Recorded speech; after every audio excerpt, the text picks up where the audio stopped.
Hey guys, welcome back to another quick tutorial video of Tech It's Simple. In this video, I'm going to show you how you can change the font size in Proton Mail. So, without any further ado, let's dive right into this exciting video. In order to change the font size in Proton Mail, you first have to open your Proton Mail application. Now, after opening the application, you will get this All Settings option.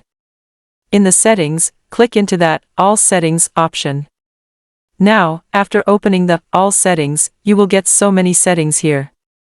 You just simply have to go into the Appearance settings under the Accounts.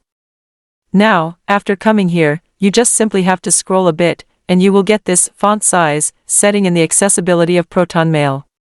Simply click into this Font Size setting, and from here, you can choose Very Small, Small, Medium, Large, and Very Large. You just simply have to choose the font size which you think is suitable for you.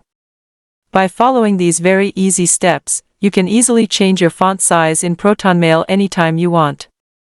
I hope this video was helpful for you. If yes, don't forget to like, share, and subscribe to the channel to never miss another update. Thank you for watching the video.